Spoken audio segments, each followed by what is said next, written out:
कहानी है गरीब लड़के की जो एक सेठ के यहाँ नौकरी करता था और जिसकी इस दुनिया में कोई नहीं था। वो डेली सुबह सेठ के यहाँ काम पे जाता और शाम को अपने घर आकर अपने लिए खाना बनाता और खा पी कर सो जाता। इसी तरह उसकी ज़िंदगी चल रही थी।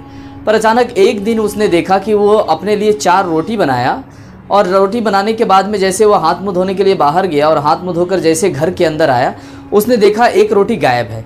वो परेशान हो गया कि ये रोटी ले कौन जा रहा है।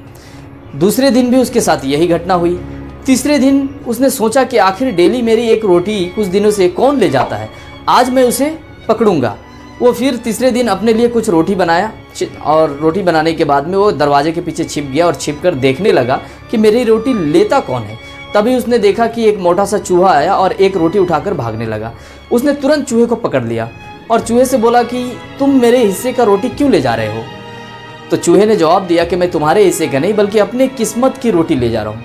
लड़का परेशान हो गया और चूहे से बोला कि मैं ऐसे बहुत परेशान हूँ, मेरी ज़िंदगी में बहुत सारे परेशानियाँ हैं, बहुत सारे प्रॉब्लम हैं और तुम मुझे और परेशान कर रहे हो। तो चूहे ने जवाब दिया कि तुम्हें अगर अपने परेशानियों का हल चाहिए, तुम्हें अगर अपने सवालों का जवाब चाहिए तो उस पहाड़ी के पीछे चले जाओ, वहाँ तुम्हें गौतम बुद्ध जी मिलेंगे, उनसे तुम मिलना, वो तुम्हारे हर प्रॉब्लम के सोल्यूशन बताएंगे और हर सवाल के जवाब देंगे। वो लड़का मन बना लेता है गौतम बुद्ध जी से मिलने के लिए और अगले दिन वो अपने मालिक से मिलता है, सेठ से मिलता है और मिलकर उनसे कुछ दिनों की छुट्टी लेकर गौतम बुद्ध जी से मिलने के लिए चल पड़ता है। चलते चलते वो एक घने जंगल में पहुंचता है और जंगल में पहुंचने के बाद वो देखता है कि जंगल में पहुंचते ही शाम हो गई। अब वो सोच में पड़ जाता है कि रात को मुझे रुकने के लिए कोई जगह चाहिए, तो मैं कहाँ रुकूंगा रात को। तभी उसे जंगल में एक हवेली नजर आती। वो हवेली के पास जाता है और हवेली के पास जाकर हवेली के मालकिन से एक रात रुकने का परमिशन मांगता है। वो मालकिन को बताता है कि मैं गौतम बुद्ध जी से मिलने जा रहा हूँ, अपने सवालों के जवाब को पाने के लिए जा रहा हूँ, पर अभी रात हो गई है तो मुझे रात में रुकने के लिए अगर आप परमिशन देते तो बहुत अच्छा होता। मालकिनी बोलती है ठीक है, तुम रात में यहाँ रुक सकते हो, लेकिन मेरा भी एक सवाल का जवाब तुम लेते आना। मेरी एक लड़की है जो 20 साल की है, पर वो बचपन से कुछ नहीं बोली, तो वो कब बोलेगी।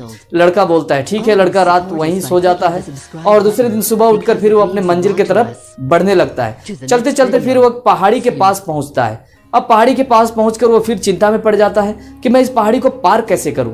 तभी उसे पहाड़ी में एक जादूगर नजर आता है। वो जादूगर के पास जाता है और उससे बोलता है कि आप मेरा हेल्प करो, मुझे इस पहाड़ी के उस पार भेज दो, मैं गौतम बुद्ध जी से मिलने जा रहा हूँ, उनसे अपने सवालों के जवाब पाने के लिए जा रहा हूँ। जादूगर बोलता है ठीक है, मैं तुम्हें पहाड़ी पार करा दूंगा, पर तुम मेरा भी एक सवाल का जवाब लेकर आना। तुम गौतम बुद्ध जी से पूछना कि मैं 1000 साल से तपस्या कर रहा हूँ स्वर्ग जाने के लिए, पर अभी तक मुझे स्वर्ग का रास्ता नहीं मिला, तो मुझे स्वर्ग का रास्ता कब मिलेगा। लड़का बोलता है ठीक है और जादूगर अपने जादू के छड़ी घुमाता है और लड़के को पहाड़ी के उस पार भेज देता है। लड़के जैसे लड़का पहाड़ी से नीचे उतरता है, उसके सामने एक बड़ी नदी होती है। अब नदी को पार करना है। वो फिर से चिंतित हो जाता है कि नदी को पार कैसे करूं।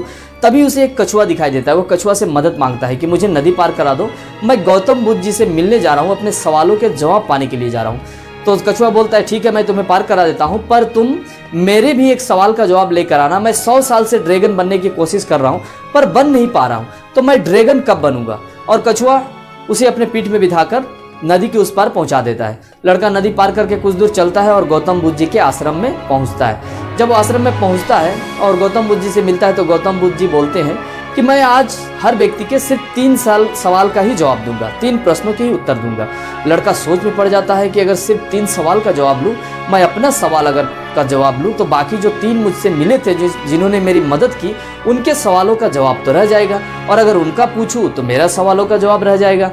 फिर लड़का सोचता है कि मेरी ज़िंदगी तो जैसे भी हो कट ही रही है, क्यों ना मैं उन तीनों के सवालों का ही जवाब ले लूँ। और लड़का तीनों का सवाल गौतम बुद्ध जी से करता है। गौतम बुद्ध जी पहले सवाल का जवाब देते हैं और बोलते हैं कि मालकिनी से कहना जिस दिन वो अपने लड़की की शादी करा देगी उस दिन से उसकी लड़की बोलने लगेगी। दूसरे सवाल के जवाब देते हुए कहते हैं कि तुम जादूगर से कहना जिस दिन वो अपने जादू की छड़ी को त्याग कर देगा उस दिन वो उसे स्वर्ग जाने की रास्ता मिल जाएगी। और उस कछुए से कहना कि जिस दिन वो अपने कवच उतार देगा उस दिन वो ड्रैगन बन जाएगा। लड़का तीनों सवाल का जवाब लेकर फिर वापस अपने घर की तरफ चलता है। फिर उस नदी के पास पहुंचता है, कछुआ उसे नदी पार कराता है। उसके बाद लड़का कछुए से कहता है कि जिस दिन गौतम बुद्ध जी ने कहा है कि जिस दिन तुम अपने कवच उतार दोगे उस दिन तुम ड्रैगन बन जाओगे। कछुआ साथ साथ अपने कवच को उतार देता है। जैसे कवच उतारता है बहुत सारे मोती गिरने लगते हैं। कछुआ सारा मोती लड़के को दे देता है और कछुआ ड्रैगन बन जाता है। फिर वो लड़का पहाड़ी में पहुंचता है और पहाड़ी में पहुंचने के बाद जादूगर से मिलता है। जादूगर से कहता है कि गौतम बुद्ध जी ने कहा है जिस दिन आप अपने जादू के छड़ी का त्याग कर दोगे उस दिन आपको स्वर्ग जाने का रास्ता मिल जाएगा। वो जादूगर बोलता है कि मैं जादू का छड़ी का त्याग कहाँ करूँ, एक काम करो आप ये छड़ी तुम रख लो। वो जादू की छड़ी जादूगर लड़के को दे देता है। फिर लड़का हवेली के पास पहुँचता है और मालकिनी से कहता है कि जिस दिन आप अपने लड़की की शादी करा देंगी उस दिन आपकी लड़की उस दिन से बोलने लगेगी। मालकिन बोलती है कि मैं अपने लड़की के लिए लड़का कहाँ से ढूंढने जाऊँ, तुमसे अच्छा लड़का मुझे कहाँ मिलेगा, तुम ही मेरी लड़की से शादी कर लो। और अपनी लड़की की शादी उस लड़के से करा देता है। तो इसके जरिए से वो हवेली भी लड़के को मिल जाता है। तो दोस्तों इस कहानी से हमने क्या समझा, इस कहानी से क्या समझ में आया कि आप उस लड़के ने अपने सवालों का त्याग करके उन तीनों का सवालों का जवाब लिया, उन तीनों का प्रॉब्लम का सॉल्यूशन लिया, तो उस लड़के का प्रॉब्लम खुद ब खुद सॉल्व हो गया। कछुए के जरिए से उसे मोती मिल गए जिससे वो धनवान हो गया। जादूगर के जरिए से उसे जादू की छड़ी मिल गया जिससे वो ताकतवर हो गया। और मालकिनी के जरिए से उसे उसकी शादी भी हो गई और हवेली भी मिल गया। इसी